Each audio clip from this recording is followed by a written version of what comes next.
Bonjour, ça va bien? Bienvenue dans mon vlog. Nous sommes vendredi, dernier jour de la semaine. Allez, bien bonjour à tous et bienvenue dans ce dernier vlog de la semaine, vlog de vendredi. Ah, tu le vois, hein, j'ai encore un peu avancé dans mon atelier là-bas. Hein, c'est l'hiver, j'en profite. Je vais te montrer.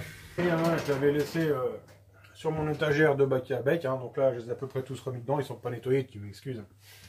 J'ai pas que ça à faire.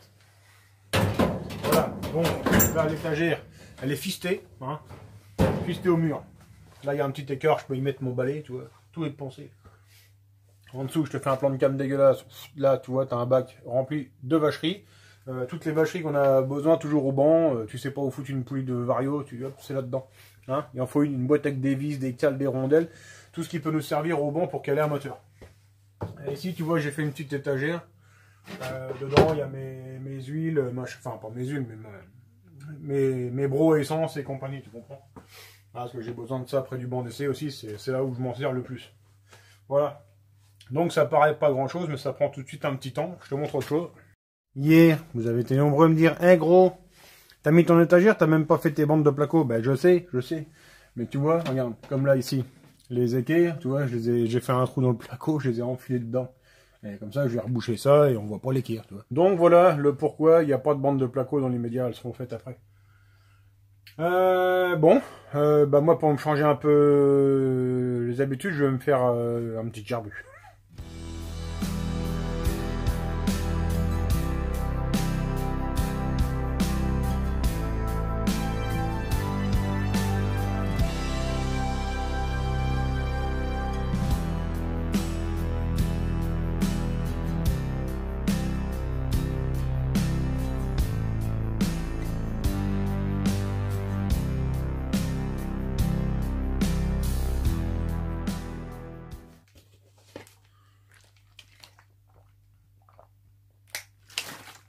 J'adore boire de l'eau.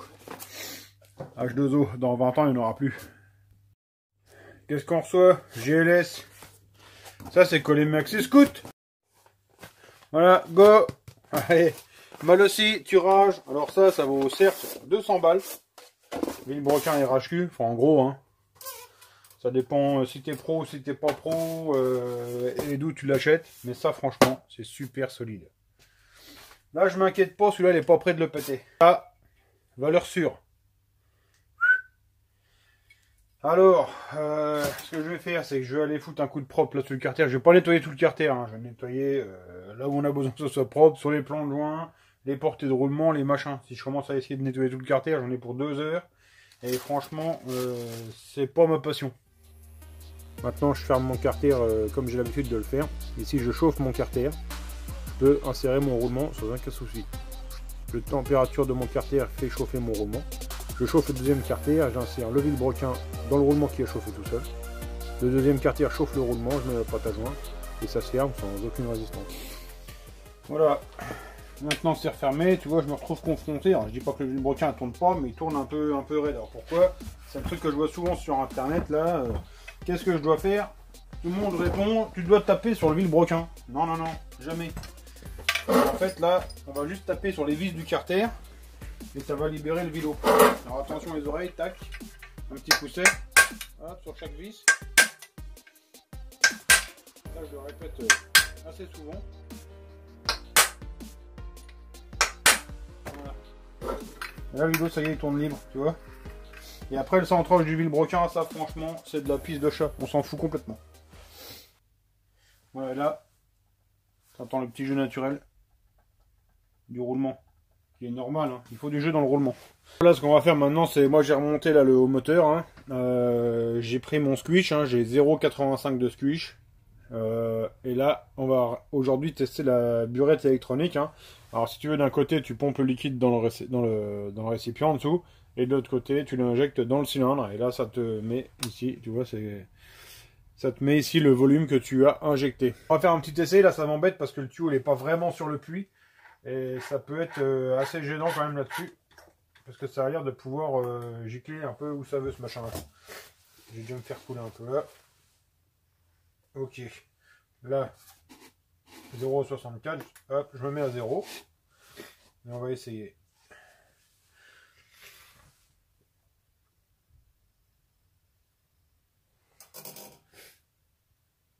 Voilà. Alors 7,49, 7,5.